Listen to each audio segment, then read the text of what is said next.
وأرتقي حبها من غير اختياري كل التباريك تجري لها الهوى بها كل الدعاء منا. Bismillahirrahmanirrahim. Apa kabar Kofizen semuanya? Semoga kita selalu dalam lindungan Allah Subhanahu wa taala.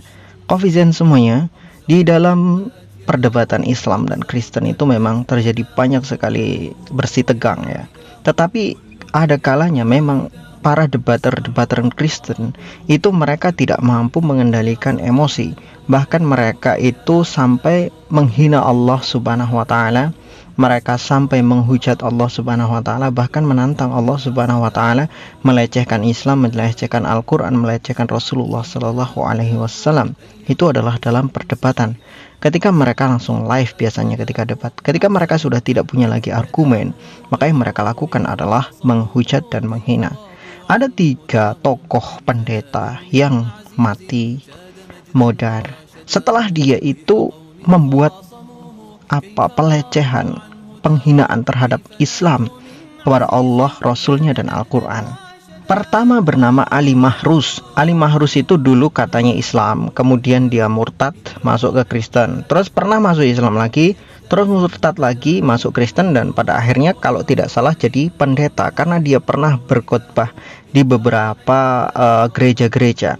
Dan pada saat itu salah satu khotbah yang membuat dia itu terkenal jeleknya, bukan terkenal baiknya, ketika dia mengatakan bahwa sumur Zam-Zam, air Zam-Zam itu adalah air PDAM, itu adalah hasil produksi dari pemerintah Arab Saudi. Jadi bukan hal yang ajaib. Dia terus melecehkan apa yang ada di dalam Ka'bah.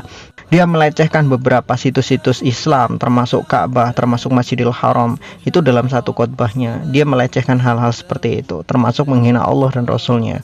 Dan ketika dia mati, ini sudah pernah kita bahas, ketika dia mati, rekaman video ketika dia menjelang mati, ketika sakaratul mautnya, itu juga mengerikan. Kita melihat bagaimana sengsaranya dan betapa beratnya seseorang yang kafir itu ketika dia mati. Sebagaimana yang Allah Subhanahu wa taala terangkan ketika orang kafir mati.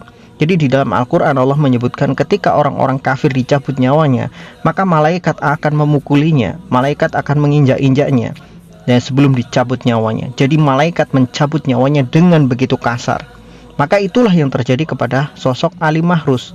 Jadi ketika kematiannya kita bisa melihat bagaimana kuasa Allah Subhanahu wa taala membuat kesengsaraan bagi orang-orang yang betul-betul kufur kepada Allah Subhanahu wa taala sampai pada tingkatan menghina Allah, Rasulnya, Islam, dan ajaran-ajarannya. Kemudian yang kedua itu adalah Mangapul Sagala. Pendeta Mangapul Sagala itu pada waktu itu pernah melecehkan azan, pernah menghina azan, pernah menyebut azan itu sebagai suara yang mengganggu, berisik, dan lain sebagainya. Hanya suara yang tidak penting, suara yang harusnya dihilangkan, dan lain sebagainya. Dia menghina azan. Maka seminggu setelah dia menghina azan itu, dia mampus juga, dia modar juga pada akhirnya. Ya kita nggak tahu seperti apa proses sakaratul mautnya, tetapi tidak lama dari setelah dia menghina azan, maka Allah Subhanahu wa taala juga mengambil nyawanya. Dan sekarang dia mungkin sedang bersedih-sedih ria, tetapi tidak bisa lagi kembali ke dunia. Mungkin dia sedang menangis darah pada saat ini, tetapi dia tidak bisa lagi pulang ke dunia untuk bertaubat, karena pintu taubat sudah ditutup oleh Allah Subhanahu wa taala. Kemudian yang ketiga itu pendeta nenek lampir Uti Watimena.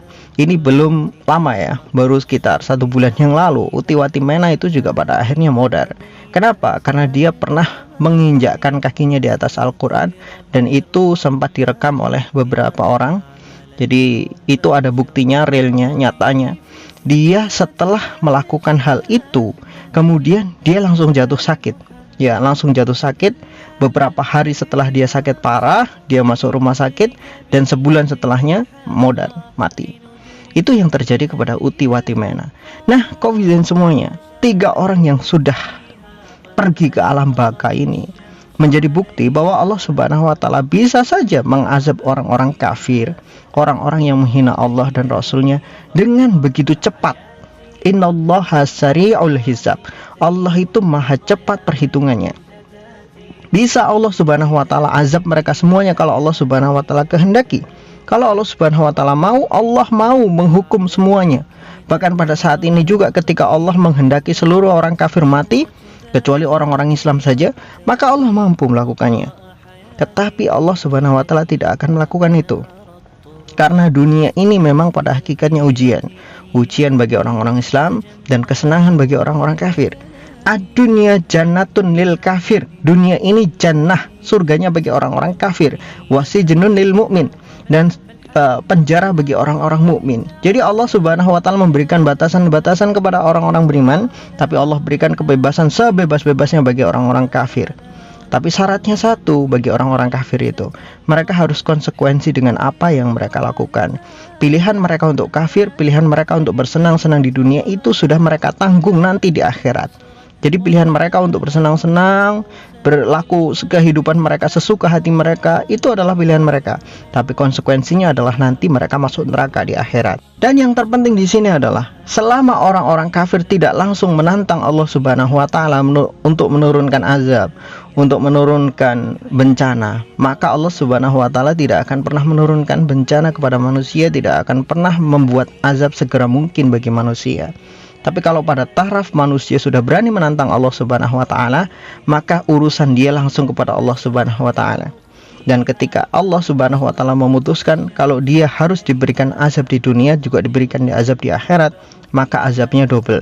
Di dunia azab dapat, di akhirat azab yang lebih mengerikan juga dapat. Tetapi selama mereka, orang-orang itu tidak menantang Allah, tidak menantang Rasulnya, masih berkelakuan baik, maka Allah buat makmur hidupnya di dunia. Kita lihat orang-orang kafir, seperti orang terkaya di dunia itu semuanya banyak kan orang kafir. Tetapi kenapa hidup mereka makmur-makmur saja? Karena mereka biasa-biasa saja. Mereka bukan penjahat, mereka bukan orang yang membuat kerusakan di atas muka bumi, mereka juga tidak orang yang zalim. Sebagian besar mereka bahkan mensedekahkan harta mereka untuk kebaikan orang banyak. Tetapi harta-harta itu hanya Allah Subhanahu wa taala berikan di dunia. Balasannya, sedekah mereka, kebaikan mereka, infak mereka, Allah berikan balasan semuanya di dunia. Di akhirat mereka hanya mendapatkan azab yang abadi. Semua kebaikan mereka dibalas di dunia. Dan orang-orang kafir juga, kalau misalkan mereka mau berbuat jahat, mereka sampai menantang Allah Subhanahu wa taala, maka itu konsekuensinya. Mereka dapat azab di dunia, mereka dapat azab di akhirat. Jadi semuanya adil bagi Allah Subhanahu wa taala.